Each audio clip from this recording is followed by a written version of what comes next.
Shalom, selamat malam saudara yang dikasihi Tuhan Yesus Kristus. Selamat berjumpa dalam renungan pada malam hari ini. Doa dan harapan saya saudara semua ada dalam keadaan yang baik, sehat, penuh sukacita, dan berlimpah berkat Tuhan. Sebelum kita mendengarkan renungan firman Tuhan, mari kita berdoa.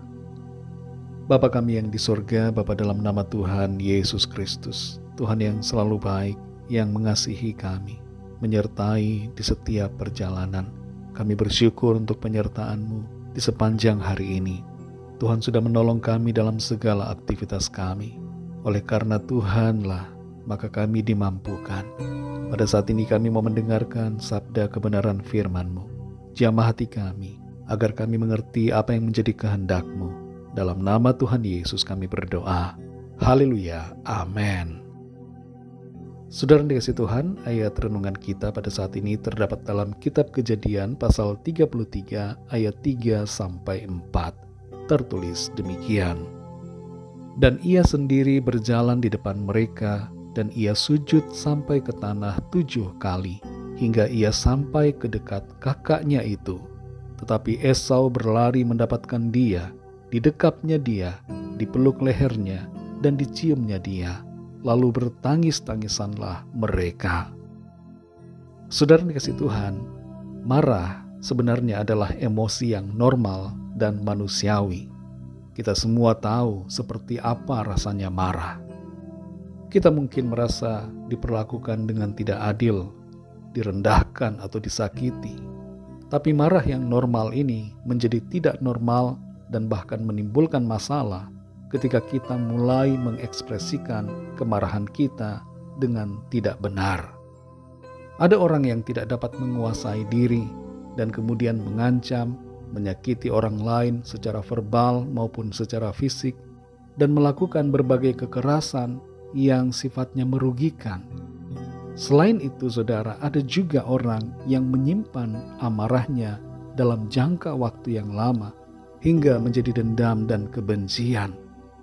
Kemarahan memiliki dampak yang besar ketika diekspresikan secara agresif dan berkonsekuensi merusak bagi diri kita sendiri dan juga orang lain.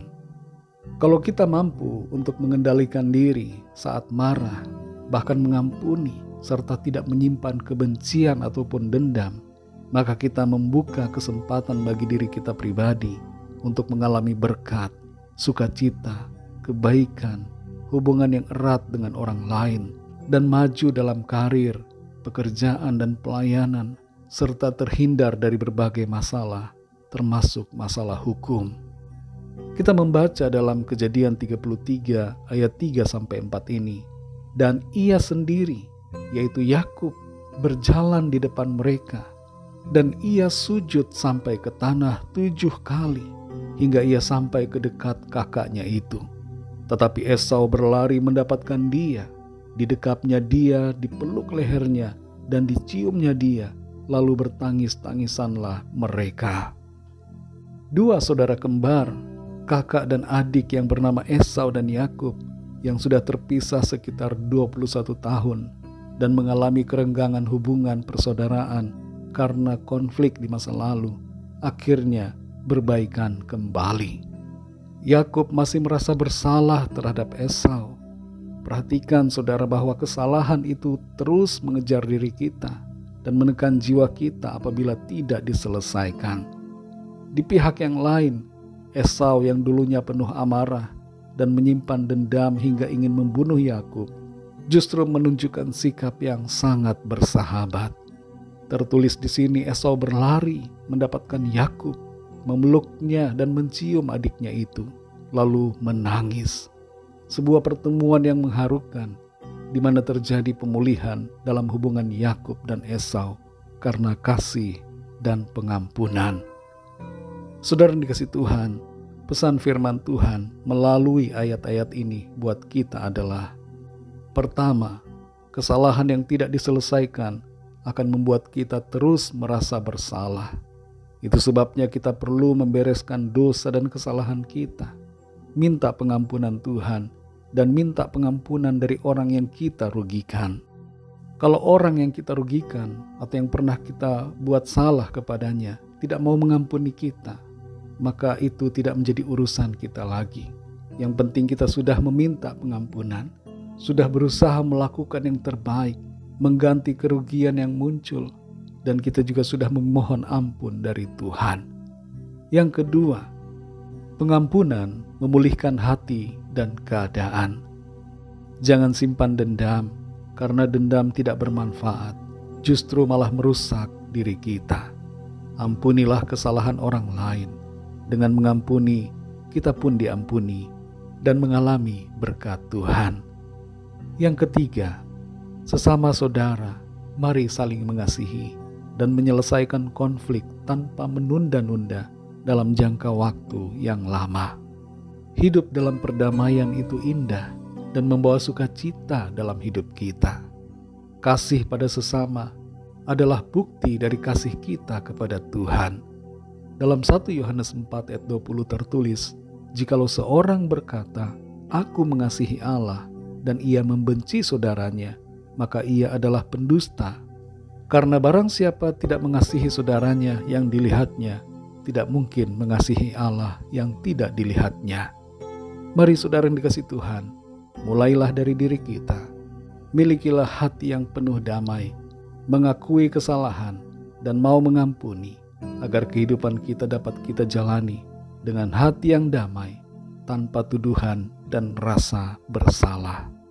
Mari kita berdoa. Bapa, dalam nama Tuhan Yesus Kristus, kami bersyukur untuk firman-Mu yang sudah kami dengar. Kami belajar lewat apa yang dialami oleh Esau dan Yakub, di mana mereka kembali berdamai. Hubungan mereka pulih kembali karena kasih dan pengampunan. Kami mengerti bahwa sudah seharusnya kami saling mengasihi, mengakui kesalahan, dan saling mengampuni. Tolong kami Tuhan, agar lebih lagi mengerti dan mengerjakan firman-Mu itu dalam kehidupan kami secara pribadi. Terima kasih Tuhan. Berkatilah kami di sepanjang malam hari ini.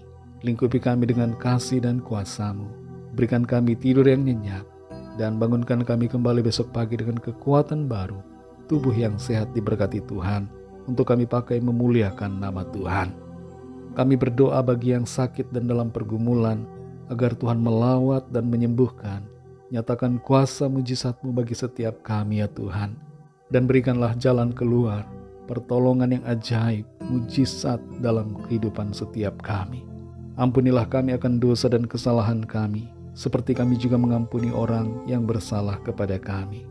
Berkatilah bangsa dan negara kami Indonesia, juga semua bangsa negara di dunia ini. Lawatlah dengan kasih dan rahmat-Mu, agar setiap orang dari segala bangsa mengalami anugerah keselamatan daripada-Mu. Terima kasih Tuhan, segala puji hormat syukur hanya bagi nama-Mu. Dalam nama-Mu yang kudus, nama Tuhan Yesus Kristus, kami sudah berdoa dan mengucap syukur. Haleluya. Terimalah berkat Tuhan. Tuhan memberkati engkau dan melindungi engkau. Tuhan menyinari engkau dengan wajah-Nya dan memberikan kasih karunia. Tuhan menghadapkan wajah-Nya kepadamu dan memberikan damai sejahtera. Berkat anugerah dari Bapa Surgawi, cinta kasih karunia dari Tuhan Yesus Kristus, dalam persekutuan dan penghiburan Roh Kudus, menyertai saudara semua, sekarang ini dan sampai selama-lamanya. Dalam berkat nama Tuhan Yesus Kristus. Haleluya. Amin. Puji Tuhan saudara dikasih Tuhan, saya percaya firman Tuhan menjadi berkat dan kekuatan buat saudara semua, dan Roh Kudus akan menolong saudara untuk lebih lagi memahami kebenaran firman Tuhan. Tuhan Yesus memberkati saudara semua. Sampai jumpa dalam renungan yang berikutnya. Haleluya.